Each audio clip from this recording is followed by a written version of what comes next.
The diner's air was thick with the smell of watered-down coffee and fried grease, the kind of aroma that clung to hair and uniforms long after a shift was over. Outside, the summer sun pressed hard against the glass windows, warping the edges of the world into a blur of light. Inside, the little New Jersey eatery hummed with chatter, clinking cutlery, and the occasional snap of impatience from customers who had long since forgotten that the people serving them were human.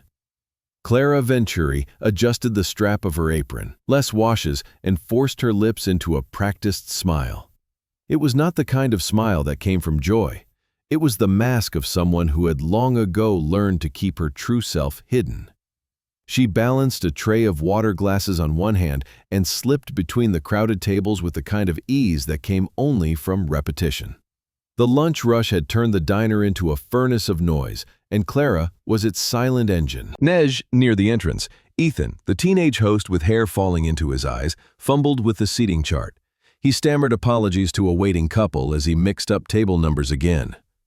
Clara caught the scene out of the corner of her eye, gently placing the waters on a booth before swooping over to help. "It's table 6, not 7, she whispered, giving Ethan a reassuring pat on the arm. He flushed crimson, mumbling thanks as she guided the couple to their seats. Clara didn't scold him. He was young, clumsy, still learning. Once upon a time, she had been patient like that with herself, too. From behind the counter came Tony's gravelly voice. The head cook, burly and quick with sarcasm, leaned out the kitchen window to shout, "Clara, order up! Turkey club, fries, don't let it die on the pass!" He winked at her, a flash of humor softening his sweat-streaked face. But in his eyes was something else, concern. He had known Clara long enough to sense the quiet weight she carried, even if she never spoke of it. Clara scooped up the plate, the warmth radiating through her forearms, and delivered it to a table where a man in a suit scrolled on his phone without once glancing at her. She set the food down gently, invisible again, as if she were part of the furniture.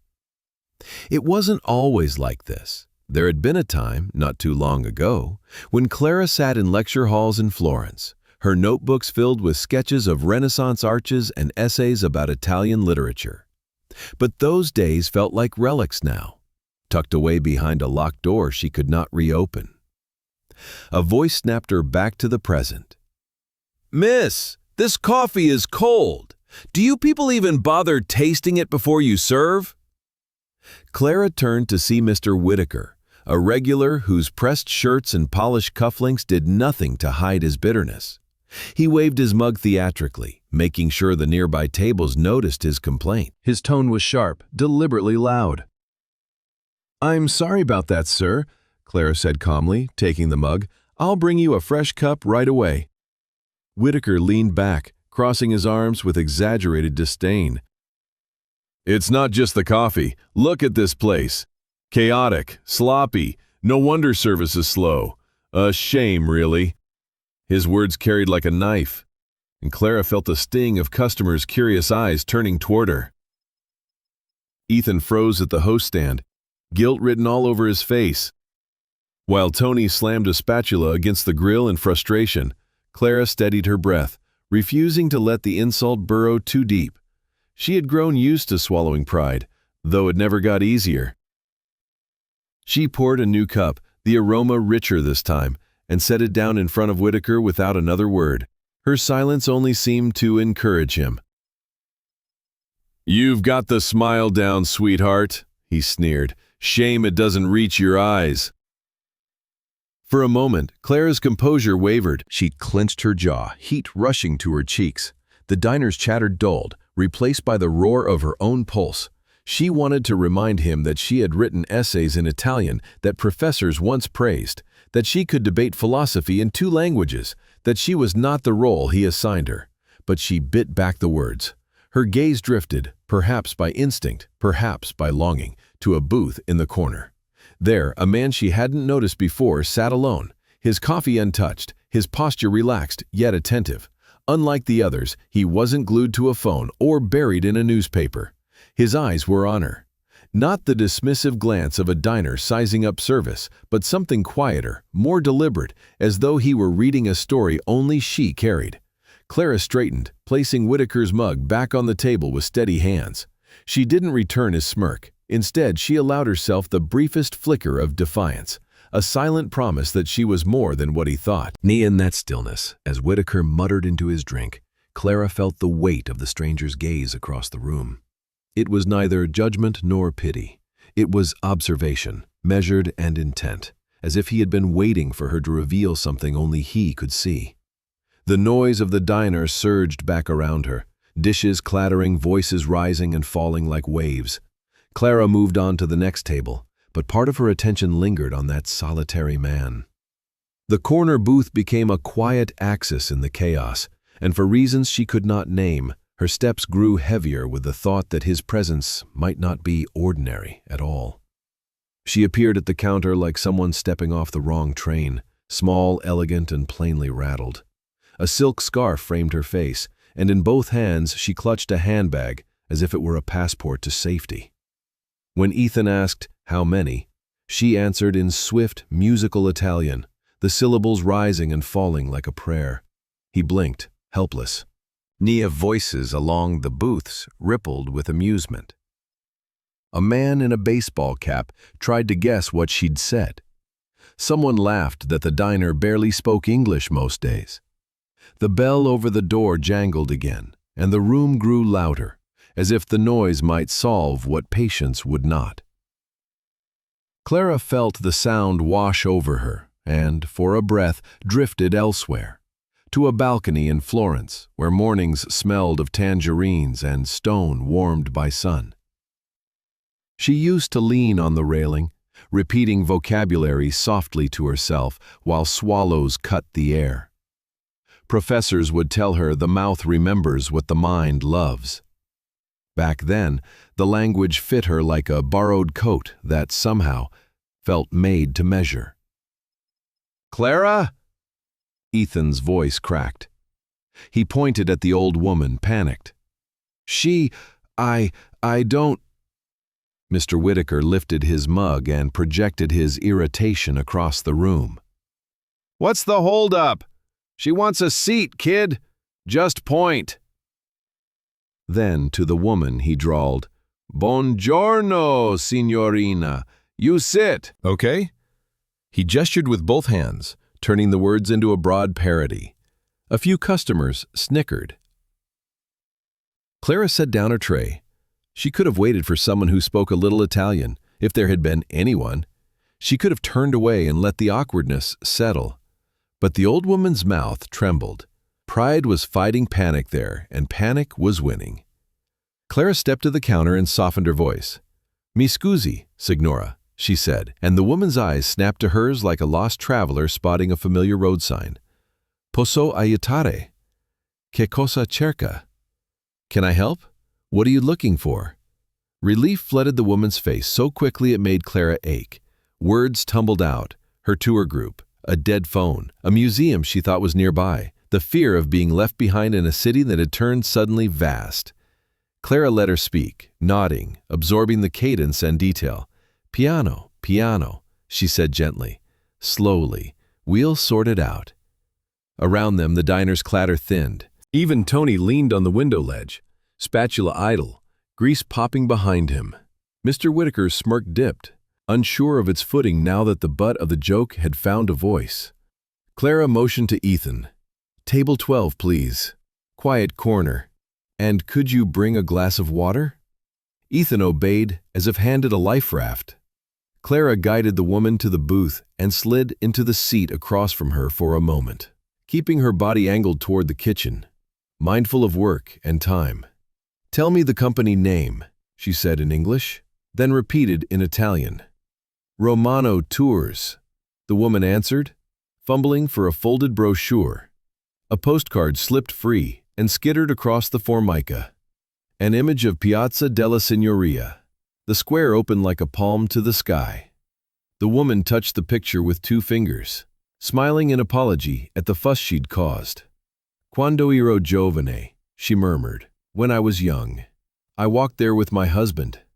He said the statues looked like they could breathe. A violinist near the loggia, a guide's voice weaving history into air. It's a good square for finding your way back, she said, and the woman's eyes warmed. Clara pulled her phone from her apron and called the number on the brochure. She explained the situation, switching between languages without thinking, like stepping from one tile to the next on a floor she knew well. The tour coordinator promised to wait by the museum entrance for another hour. Directions were simple enough: out the door, right at the light, a short taxi ride if she preferred. Clara wrote them down in steady block letters on a napkin, underlining the landmarks. She slid the napkin across. "You're not alone," she said. "Finish your water. Ethan will call a cab when you're ready, yes?" Ethan nodded fast, already reaching for the phone. The woman's hands closed over Clara's, a dry, urgent clasp. Tears gathered but didn't fall. 863, grazie, the woman whispered. "You sound like Florence when morning bells ring." Clara laughed softly, embarrassed and oddly grateful. "It's just practice," she said, "and the bells help." She stood to leave, but the woman pressed a crisp bill into her palm. Clara shook her head and returned it, tucking it into the brochure instead. "Please," she said, "you'll need it for the taxi. Consider it my favor to a fellow traveler." King hard, blinketh that seemed to set her back upright. "Then I will bless your day," she said, and lifted the water glass like a tiny toast.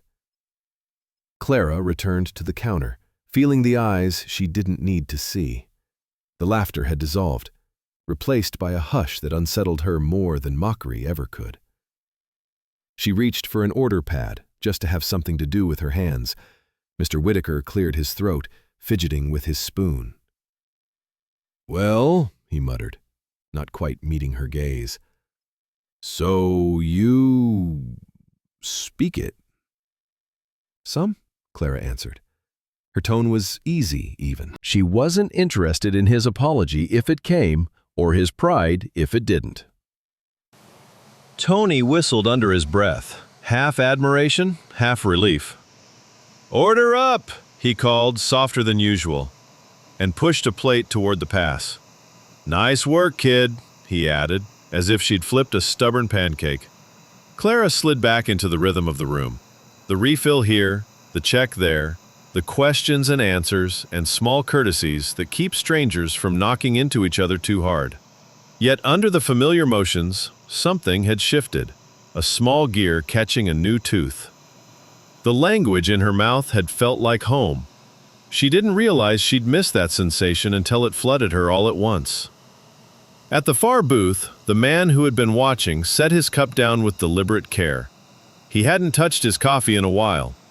The corner of his mouth hinted at a thought arriving. Not quite a smile, not yet. His eyes, clear, attentive, held a glance that made Clara feel as if a page had just been turned and her name was on it.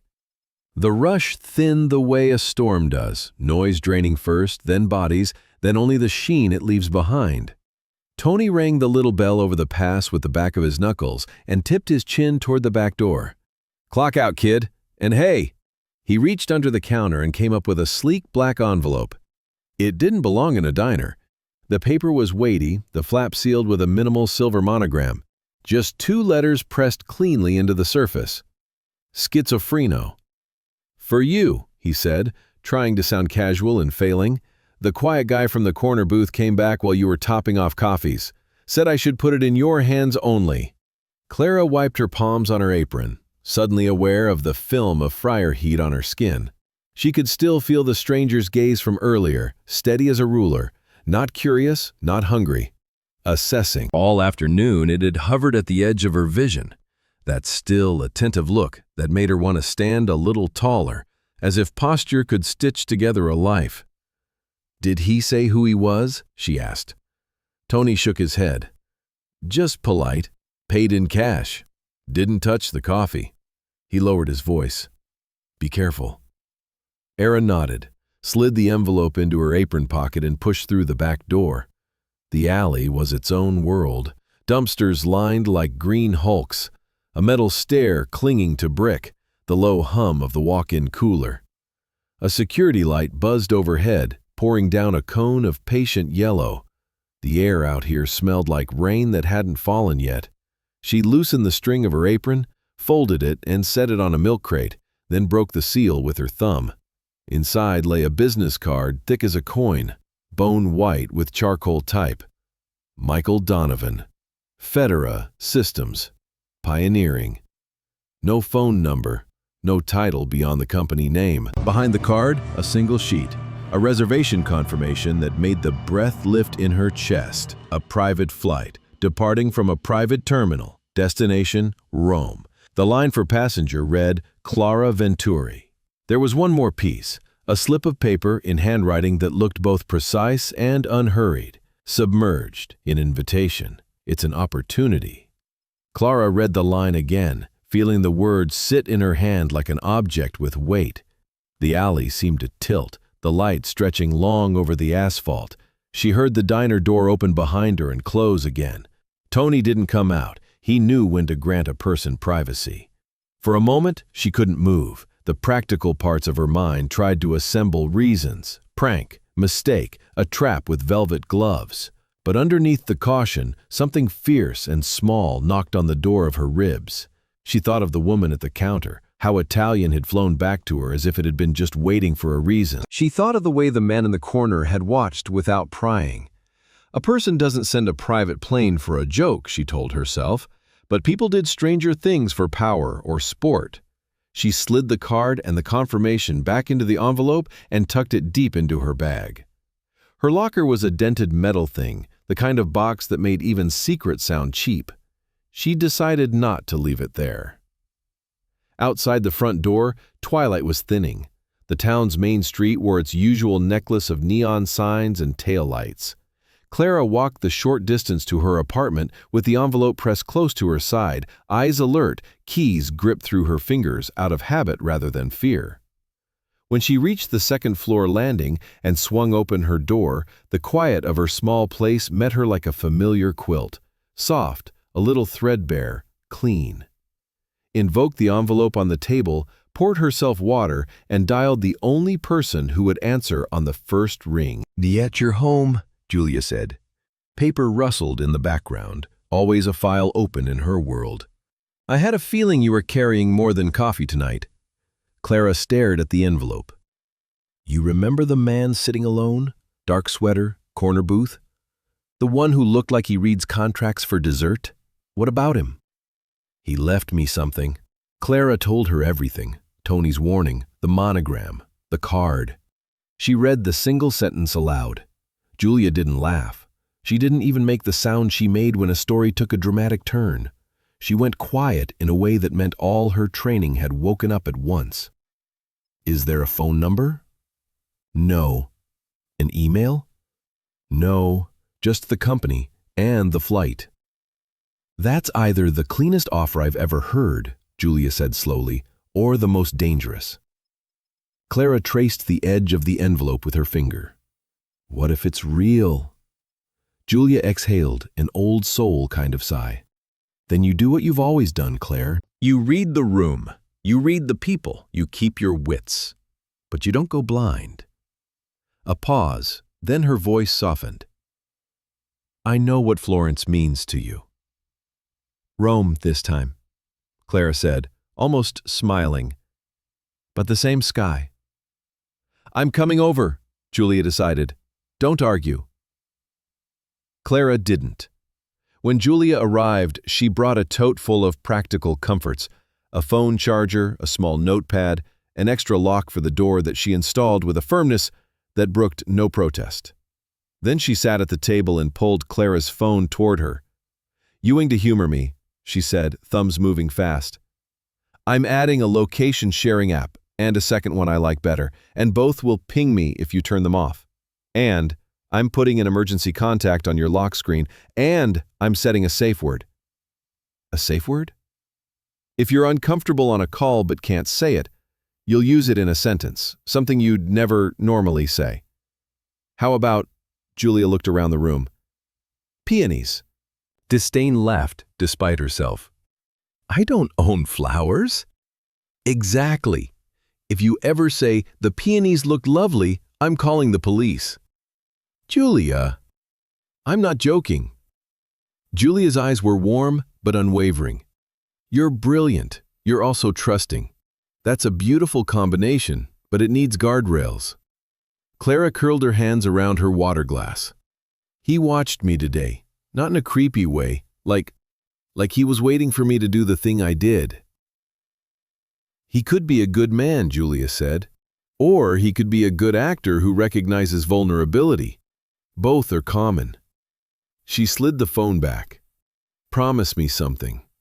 You won't go alone to any place that feels off.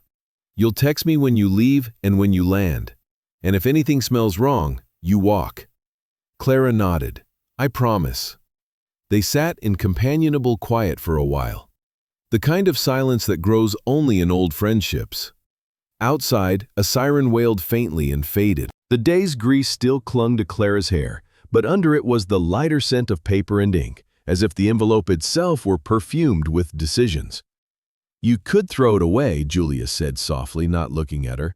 No shame in saying no to a mystery. Cruiser opened the envelope a second time. The reservation stared up at her with its clean lines and impersonal confidence. Passenger, Clara Venturi. Destination, Rome. She imagined the hum of a small cabin, the tilt of a wing over the Atlantic, the way the first view of a city snaps your life into before and after. When she looked up, Julia was watching her with the kind of love that doesn't beg. You were happy there, Julia said, not because it was Europe, because you were using the part of yourself that doesn't get used here. State Colassa closed her eyes, and for an instant she was back on that balcony, morning bells stitching the hour to the air, a notebook open on her lap, every word a small proof that she could belong anywhere language would have her. She opened her eyes again to the tiny apartment, the second-hand table, the black envelope. The two lives didn't cancel each other. They coexisted, awkward and true. She slid the ticket free one more time and held it by the corners. Fear moved through her the way a cold draft moves under a door, real, bracing, informative. Alongside it, unmistakable and stubborn, came a rush of want. Not for luxury, not for anyone's approval, for the clean edge of a new chapter. She didn't smile, she didn't speak. She simply stared at the page until the lines steadied and the room seemed to lean toward the choice only she could make. Nike, the apartment was quiet enough to hear the zipper teeth catch and release as Clara drew it around the rim of a suitcase older than most of her uniforms. The case lay open on the bed like a clamshell, its lining the color of weak tea, its corners rubbed smooth by years of small departures that always led back here. She rolled a blouse tight, then another, stacking them like careful arguments. Outside, the hallway murmured with a neighbor's television and the soft thud of footsteps coming and going. Inside, 2 mugs cooled on the table, steam done with its brief sermon. A shallow drawer by the nightstand stuck the way it always did. Clara tugged, and it gave with a sigh, releasing a handful of photographs she had hidden from herself. Florence in soft morning light. Terracotta rooftops shouldering the sky. A small square with a violinist, his case open like a mouth. She touched the gloss of one picture, a stone balcony with a wrought iron curl where she used to rest her notebook. She had forgotten how bright the blue could be there, how it warmed the white of paper into something alive. For a moment, she let the ache rise and pass, the way a tide runs up to test the rock, and then steps back, deciding, not today. Julia stood in the doorway, shoulder pressed to the frame, hands busy with tape and a cardboard box. I'm labeling this emergency rations, she said, the corner of her mouth lifting. Don't argue. Inside lay a neat row of cannoli she had filled in her own kitchen, dusted with sugar that clung to the wax paper like frost. Clara smiled. You bake now? When I'm worried, Julia said, setting the box beside the suitcase. You're leaving the country with nothing but an envelope and a sentence. That qualifies. Unpredictable at the edge of the bed, palms flat on either side of her. I want to try, she said simply. The words felt clean in the air, unadorned. Not because it's fancy, because when I spoke today, it felt like I'd been holding my breath for a long time and didn't know it. Julia nodded, the lawyer's habit of listening without filling the silence. Then we'll make sure you can breathe there too. I had already arranged the practical liturgy of leaving.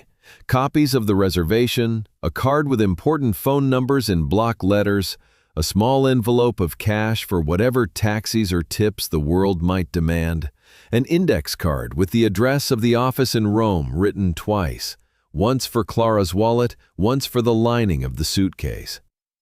She opened Clara's phone and showed her the screen.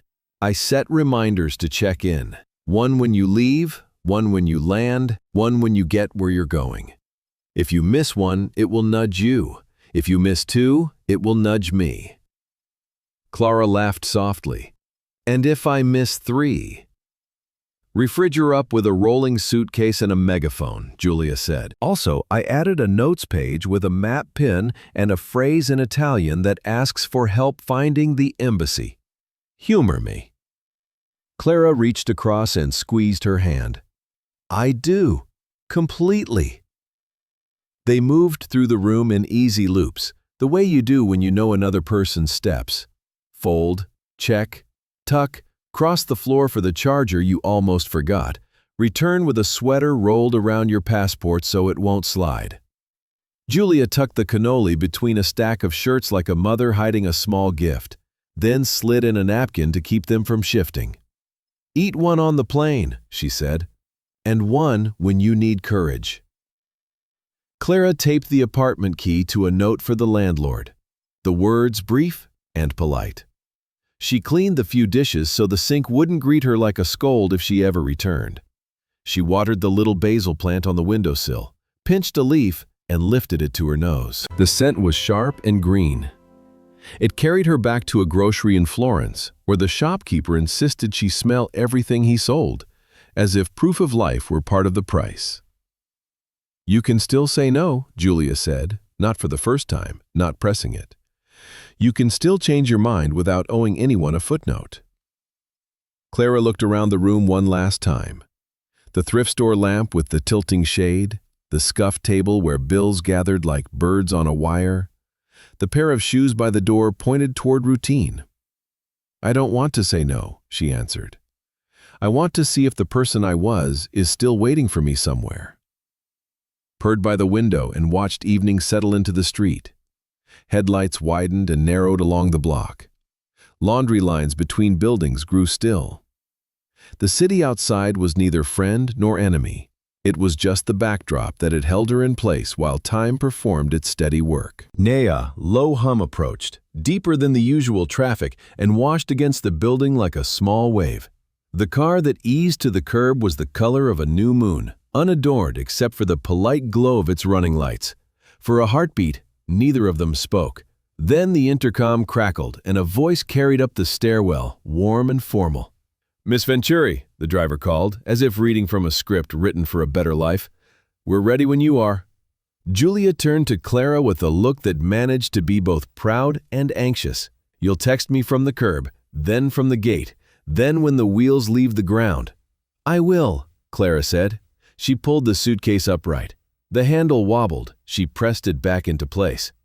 She slipped into a light jacket, patted the pocket where the black envelope now lived like a heartbeat, and lifted the cannoli box. At the door, Julia wrapped her in a hug that meant more than words would have. If anything feels wrong, she murmured, step back. Your life is not a test you pass by enduring discomfort. Clara nodded against her shoulder. I'll remember. They walked down the stairs together, the old wood creaking in familiar protest.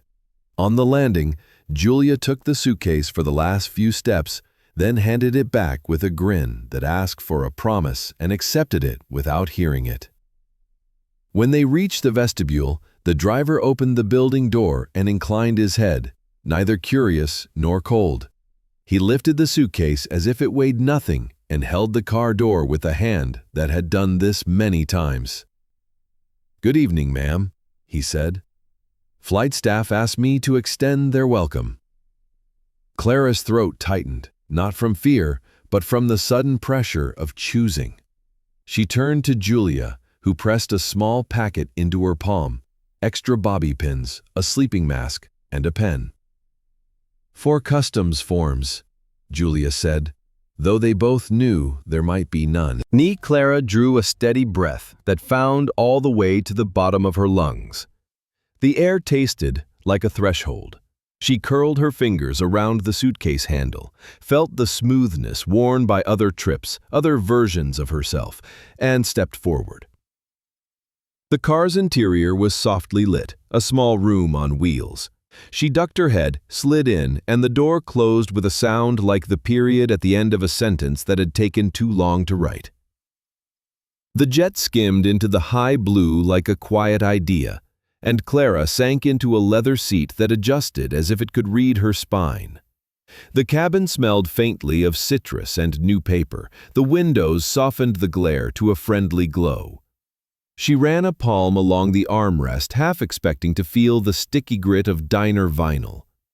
Habit offered up an image of a lunch rush, plates stacked, coffee burnt thin, the bell over the pass ringing like a small alarm that never quit.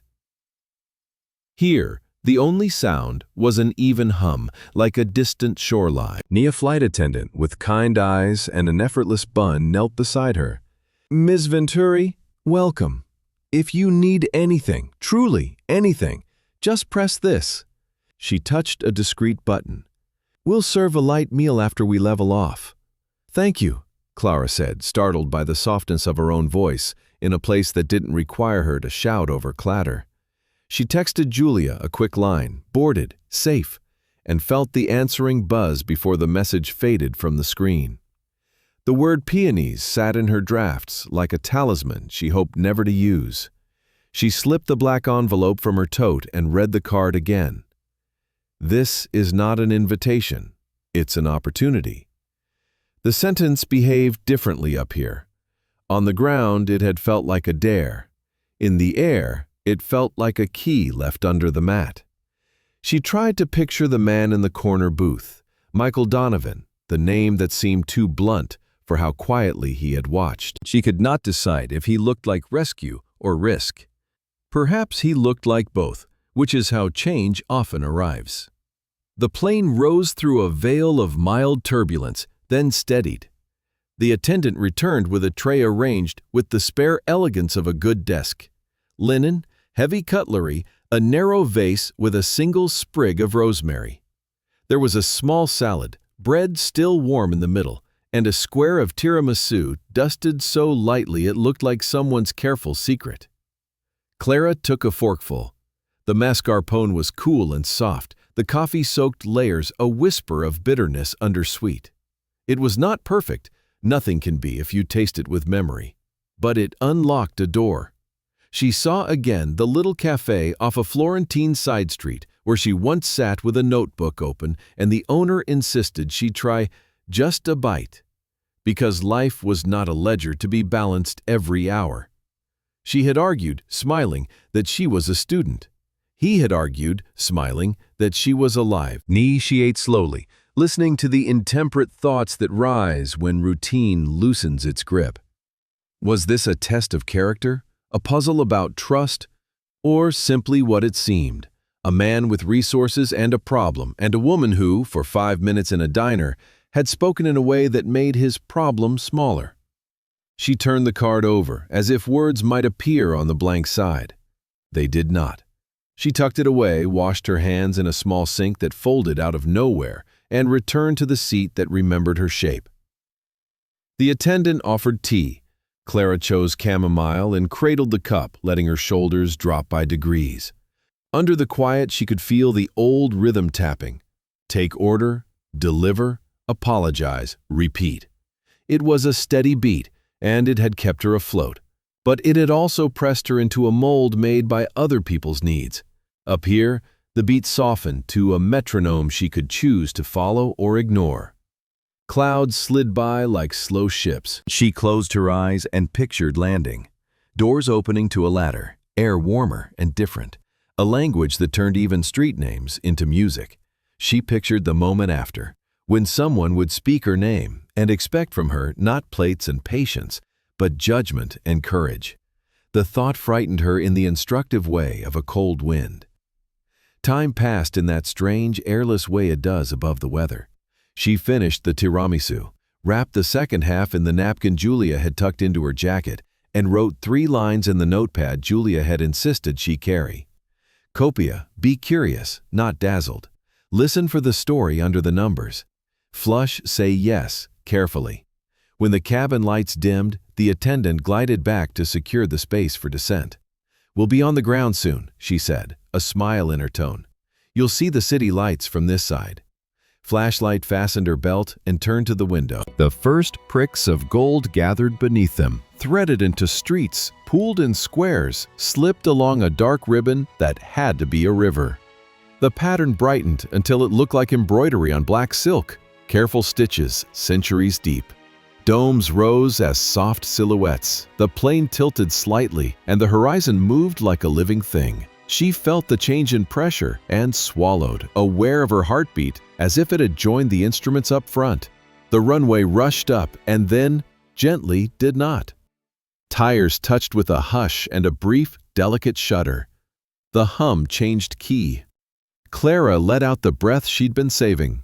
Around her, nothing applauded. No bell rang, yet everything essential had marked the moment. She texted Julia once more, landed, all good. The reply came fast, a heart, a reminder to eat something, and a line that made her smile. "Save me half that courage, Cookie." The door opened. Warm night air stepped into the cabin, carrying a faint note of jet fuel and something green from beyond the tarmac. Clara gathered her tote, slid the cannoli box deeper so it wouldn't crush, and followed the attendant down the narrow stairs. Her soles touched the ground, as if the earth had kindly risen a little to meet her. Across the small apron, a dark car waited, sleek, patient, unhurried. On its door, lit by the spill from an overhead lamp, a discreet emblem gleamed: Donovan.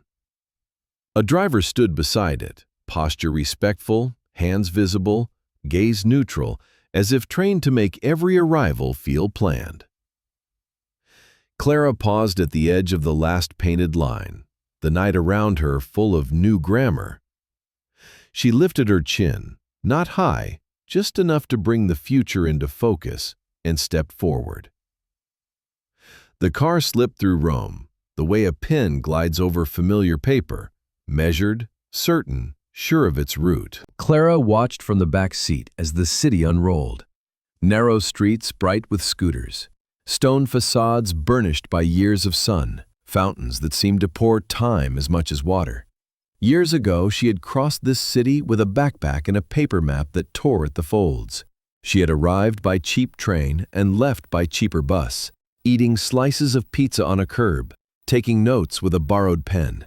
Tonight, leather cushioned her shoulders and silence wrapped itself around the windows like a courteous hand. They turned beneath a canopy of umbrella pines and slowed at a pair of wrought iron gates. A discreet plaque read Donovan, nothing more. The gates parted as if the car had spoken a password, and the driveway curled toward a pale villa softened by ivy. Light pooled on the gravel in quiet circles. A man in a dark suit waited at the steps, posture straight, expression open. "Good evening, Miss Venturi," he said, opening her door. "I am Signor Conti, house manager. Welcome to the Donovan residence." Residence, not hotel. The word steadied her. Conti offered his arm as she stepped down, then guided her through tall doors into a foyer where terrazzo floors held the day's warmth. The air smelled faintly of lemon oil and linen. To the right, a wide sitting room opened, its walls a calm buttercream. Paintings hung there, not museum pieces, but work chosen with care. A hillside of Tuscan vines under a milky sky. A woman reading by a window. A harbor in late light where sails leaned like tired travelers. Clara's gaze moved from frame to frame and then caught on the man standing by the mantel. No tie, no watch that announced itself. Just a dark sweater over a white shirt and the same attentive quiet she had felt across the diner. In this room, the stillness read not as distance but as focus, like a musician resting his hands before beginning. "Miss Venturi," he said. "I'm glad you came." "Donovan," she answered, and was surprised to hear her voice land calmly in the air. He gestured toward a small arrangement of chairs near a low table, where 2 glasses waited, one with water beaded in the lamplight, one untouched. You must be tired. We can keep this short." He braved line of her skirt. The room settled around them, full of quiet surfaces that didn't echo. "I imagine," he went on, "you have questions." "I do," she said, and left it there. She wasn't ready to spend them yet. He nodded, as if approving of her thrift. "There are long answers and there are practical ones. The practical answer tonight is this: you are safe here. This house is my European base. The office is nearby. Tomorrow morning, I'll tell you why I asked you to make this trip, and you can decide what you want to do with that reason." His mouth softened. Not a smile exactly, but a generosity. No performance required this evening. Quar appeared as if summoned by the politeness in the room, carrying a silver tray with a carafe and 3 small dishes, almonds warmed with rosemary, pale wedges of pear, thin crackers that looked like folded paper. He set them down with unhurried hands. "If you need anything, la camera è pronta," he told Clara gently. "Your room is ready. Disregenque," she said, meaning the food and the kindness. Michael lifted the glass of water and passed it to her. "You helped a woman today without looking for an audience," he said. "That told me more about you than your resume ever could have, if I had one." Clara held the glass in both hands, grateful for the cool. "And it told you I speak Italian." "Prosecute, you listen," he said. "Language is part of that. The rest is attention." He let the words settle, then added, lightly, "Tomorrow you will understand why you're here." Unleashed landed with the hollow thud of a key placed on a table. It didn't unlock anything yet, but it promised to. Clara set the glass down. "May I ask one question now?" "Of course." "Why me?" Misunderstanding, the mantel, the harbor painting seemed to lean toward evening. Michael considered the question as if it were a document worth reading twice. "Because sometimes the right bridge is not the one built of the usual materials," he said. "And because, when you spoke today, the room changed." Indively ending the conversation without shutting it down. "Rest. Breakfast at 8, unless you prefer later. Conti will show you your room." Conti led her down a hall where the floor creaked in one spot and the air grew cooler, past a niche with a small statue whose calm had outlived centuries. He opened a door onto a guest room that made Clara think of a careful wedding gift. Simple, thoughtful, meant to be used. A narrow balcony looked over the garden, where a stone basin gathered moonlight. The bed was dressed in crisp white. At its head, the ceiling held a painted rosette, blues and golds arranged like a compass rose. On the dresser, a linen card in neat script listed small hospitalities. Extra blankets in the wardrobe, tea in the drawer, a bell cord near the window should she need anything. Someone had placed a small vase of laurel on the writing desk. The leaves gave off a quiet, green scent. "Se ha bisogno di qualcosa," Conti said, easing her suitcase onto a stand. "I am always nearby." She answered, "Grazie." Firefighters and left. The latch clicked with the soft assurance of a place that expects to be trusted. Abolish, Clara washed her hands and face, then walked out to the balcony. The garden breathed cool earth. Far off, beyond roofs and trees, a bell sounded, clear measured notes stepping into the night one after the other. She tried to count them, lost the number, smiled. In the distance, a siren flirted with the edge of hearing and then gave up. Somewhere close, cutlery chimed faintly, a kitchen closing itself for sleep. She texted Julia, arrived, house manager kind, meeting in the morning. The reply came swift, proud of you, eat something, doors locked? Clara looked at the sturdy bolt, the chain above it. Yes, she wrote, and added a photo of the rosette on the ceiling. Even the ceiling has its own map. Act only what she needed. A nightshirt, a toothbrush, the notepad where she had written 3 small rules on the plane. She slid the black envelope into the drawer beneath the tea and placed the cannoli box on the desk like a promise to her future hungry self. She turned off the lamp, then turned it on again. The dark in a new room was too complete. The lamplight made the painted rosette seem to hover. Lying back, she watched the ceiling's pattern gather her thoughts into something tidier than worry. The adrenaline of travel drained, leaving its second cousin, expectation. What did he want tomorrow? Not a performance, he'd said. Not a test yet. She tried to imagine waking to a list, a conference table, a need no one else had met. Her mind circled the possibilities and never found a place to land. BJ again, now softer, like a hand tapping the edge of a glass. She closed her eyes and listened to the city breathe through stone and leaf, old and alive. Sleep did not come, but neither did fear. She floated in the room's gentle hush, thinking of bridges and languages, and the way a day can open like a door you didn't know you already had the key to. Tomorrow had weight. She could feel it on the mattress beside her, the shape of a conversation waiting. She turned the pillow once, cool side up, and let the pattern on the ceiling fade into a blur. Somewhere outside, another bell answered the first, and then the city grew still. Clara exhaled, not quite sleeping, not quite awake, held lightly between past and what might be next, counting the breaths until morning.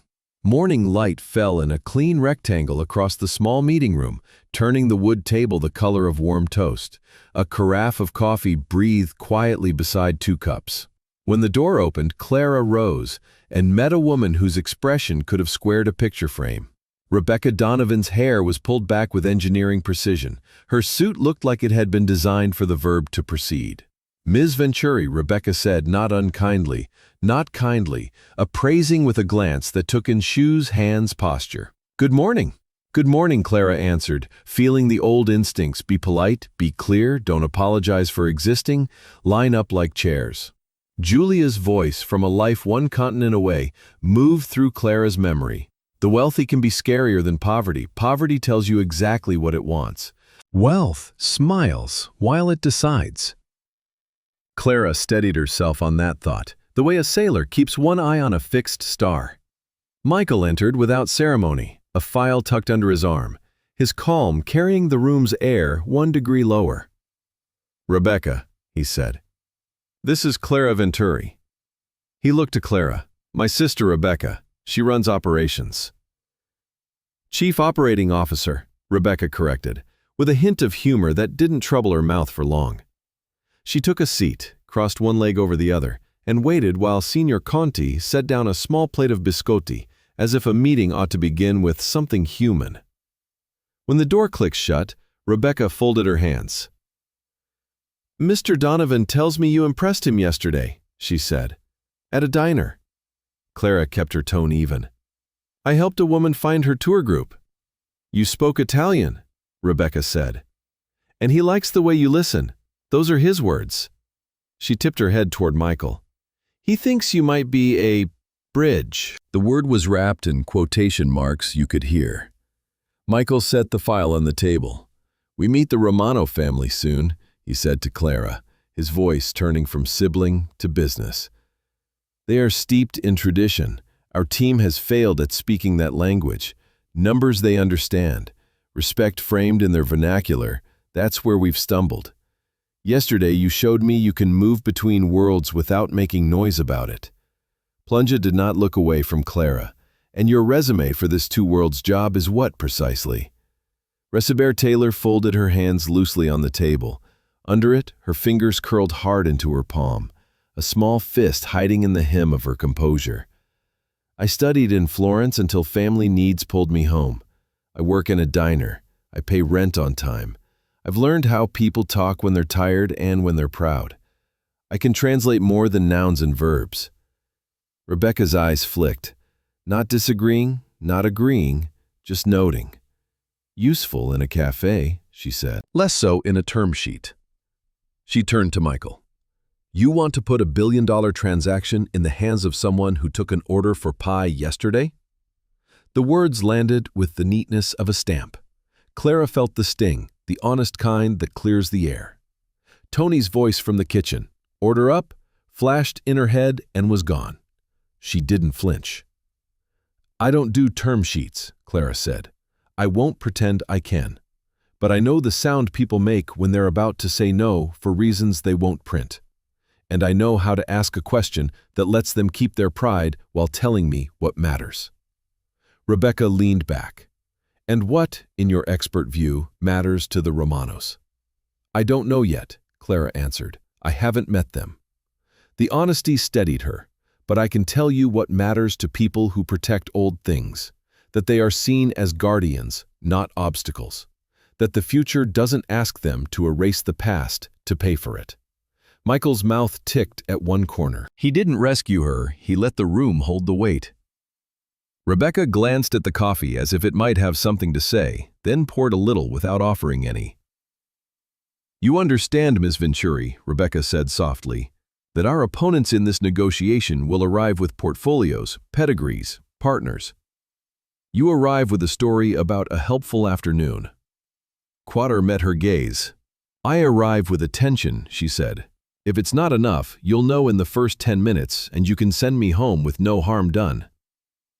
A small silence opened, the respectful kind. Somewhere in the house, a clock made a patient sound, not quite a tick. From the garden came a murmur of water over stone. Clara became aware of her heartbeat like a civics lesson, present, steady, public. Rebecca shifted, a minor adjustment that, in a woman so controlled, counted as a paragraph. You should know, she said to Clara, that failure here is expensive. Not in headlines, those pass, but in years of work that get thinner because someone misread a room. Her gaze slid to Michael. I will protect our work. Complied you two, Michael said without heat. He turned a page in the file and closed it again, as if the act were symbolic. Yesterday I promised Clara an explanation this morning. Now he faced Clara fully. We want Romano to trust our hands on their story. Our team has tried to tell them a future in spreadsheets. You, I think, can show them a future in sentences they recognize. Clara nodded, once. Her hand under the table loosened by a degree she didn't notice. Rebecca's mouth curved. Approval or concession, impossible to tell. Very well, she said. Let's make this an interview, then. Not about jargon, about instincts. Suppose Signora Romano refuses to discuss numbers and will only talk about the first bag her grandfather stitched. What do you do? I ask to see it, Clara said before she could overthink. And I ask who carries it now. And I listen for the part where her voice warms. That's where the agreement lives. Rebecca studied her. The way you study a map you don't yet trust. You might be useful, she said at last, as if confessing an inconvenience. Or you might be a story my brother tells himself about how character can substitute for experience. Clara smiled a little, not out of pride. You can be right about me either way, she said. It won't change what I try to do in the room. Mikkel closed the space with a sentence simple as a bridge plank. He looked at Clara, not past her. Today, he said, we'll put you in front of a smaller audience, my senior team. You'll observe, not perform. Tomorrow, if that goes well, you'll meet the Romanos. He let the plan settle, then added, voice low and unambiguous. This is the most important interview of your life. Clara breathed in, slow enough to hear it. Beneath the table, her hand unclenched and rested open on her knee. Outside, the garden's fountain went on saying the same word to itself again and again, like practice. The elevator doors opened to a floor of glass and light. Clara stepped out, her shoes almost too quiet for the polished marble, and followed Michael into the Donovan offices overlooking Piazza Navona. Below, Rome moved with its usual rhythm, vendors calling, scooters darting, bells striking the hour, while inside, everything gleamed with discipline and modern order. Michael guided her into a conference room where Rebecca and a circle of advisors waited. A tall stack of folders sat at Clara's chair, stamped with the crest of the Romano family. This, Rebecca said, coolly, is their story. Centuries of leather, craft, and stubborn pride. Read quickly, you'll need it. Clarith Case's fided terms. Her pulse rose when Rebecca asked, So, Ms. Venturi, can you tell us the Romano EBITDA? The word landed like a code. Clara's cheeks heated. "I don't know that term," she admitted. Rebecca's smirk curved sharp, but Clara steadied. She pointed to a photograph within the dossier, an 18th century satchel preserved in glass. "What I do know is that this bag was carried by a countess through wars and weddings. Families don't surrender heritage measured in euros. They surrender only if they believe the legacy remains alive." The room fell into an unsettled hush. Michael leaned back, his gaze cutting toward his sister. "She just named what our lawyers never could," he said simply. Clara felt her shoulders lift with the smallest measure of pride, the first ember of confidence warming in her chest. The office had emptied hours ago, but Clara remained beneath the amber glow of a single desk lamp. The Romano dossier lay open, its pages heavy with history. Photographs of leather workshops, family trees that sprawled like vines, newspaper clippings chronicling centuries of artisanship. Each line pulled her back to her student days in Florence, when she had memorized frescoes and debated the meaning of heritage. One name repeated itself: Alessandra Romano, the current matriarch, guardian of 8 generations. The file described her as formidable, a woman who could quote Virgil as easily as she could dismiss a balance sheet. Clara traced her picture with her eyes. Silver hair, steady gaze, hands folded over a satchel older than most nations. Berg realized then that numbers alone would never win this house. To approach them with only projections and ratios was to speak a language without music. Heritage required reverence, not reduction. As she closed the final folder, her phone buzzed. A message from Michael. "Tomorrow, you meet them." Her breath caught. She scribbled hurried notes in Italian across a clean page, phrases of respect, fragments of history, her hand trembling with both fear and anticipation. The Romano flagship in Florence gleamed like a shrine to leather. The air itself carried the warm scent of hides tanned by generations, polished to perfection. Clara followed Michael and Rebecca into the grand meeting room, its high ceiling painted with faded angels, long table gleaming under crystal light. Rebecca began with confidence, unfurling charts and numbers, talking of margins, synergies, growth. Her words clicked neatly, like coins stacking on a counter. Clara sat silent, watching Alessandra Romano across the table. An older woman wrapped in elegance, her gaze sharp as a blade.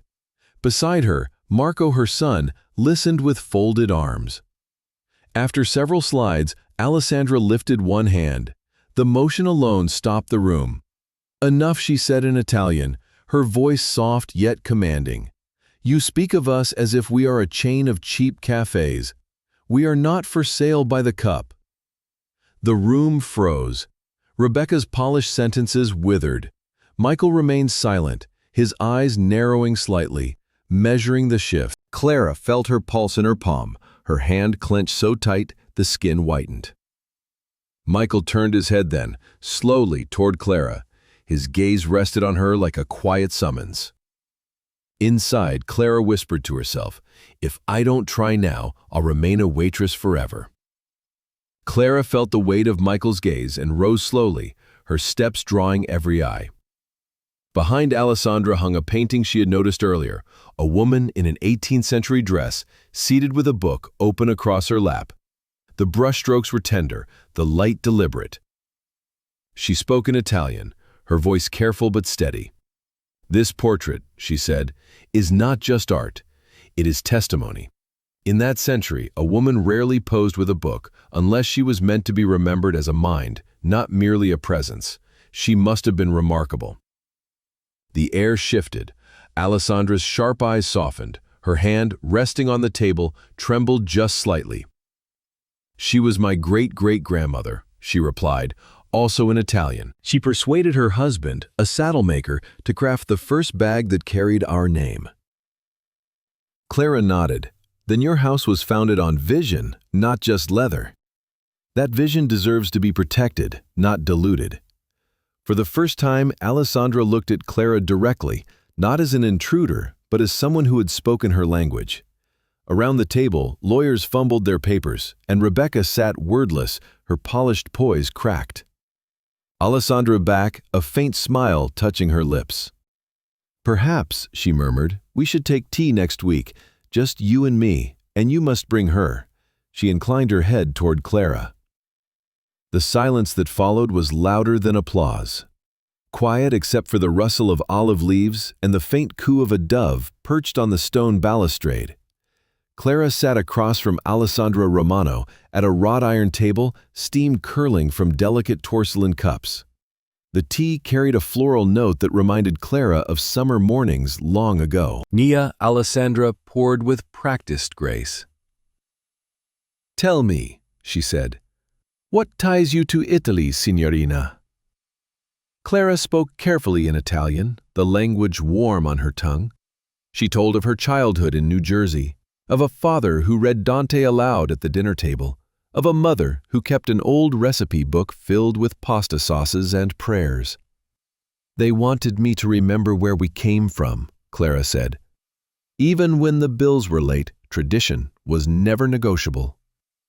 For a moment, Alessandra's stern face softened, her gaze wandering to the olive trees.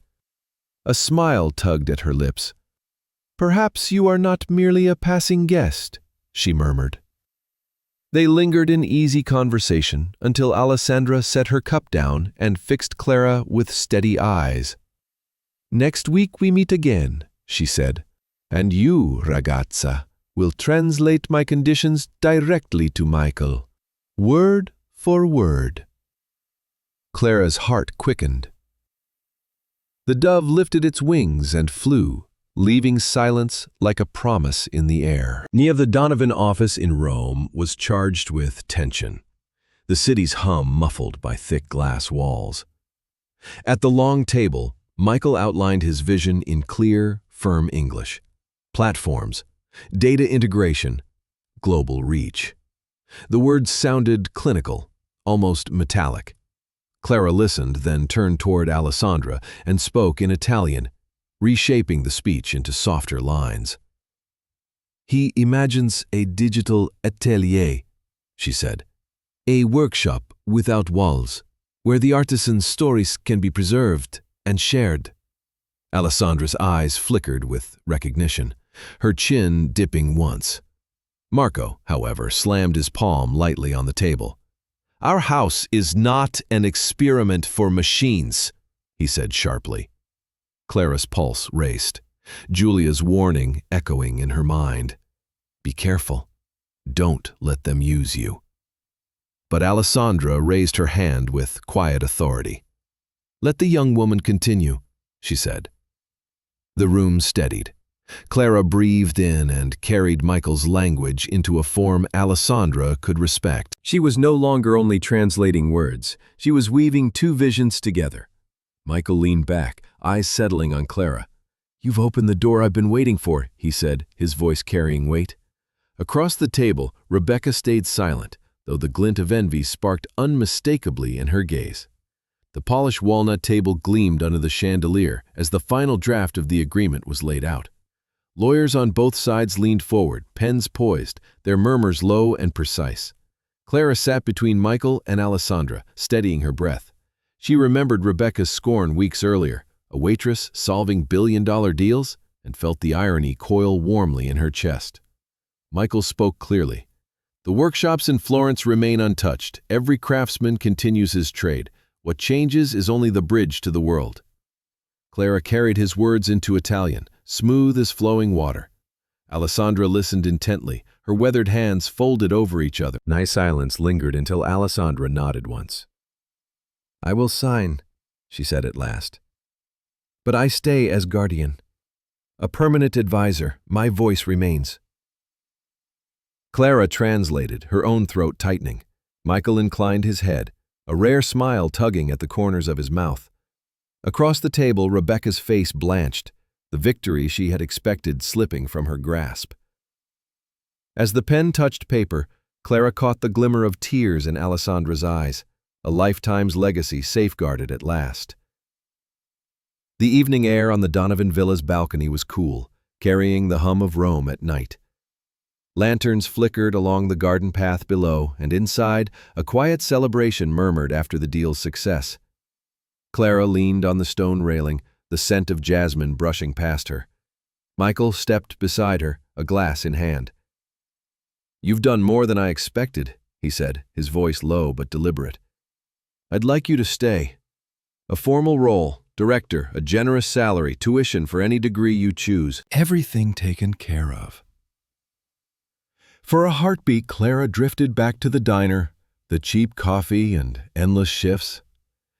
The offer was dazzling, the kind of rescue anyone might accept without question. Yet her chest tightened. She turned to him, steady though her palms trembled. "I can't take it as charity," she said. "If you believe in me, let me earn it. Give me a project, let me prove myself.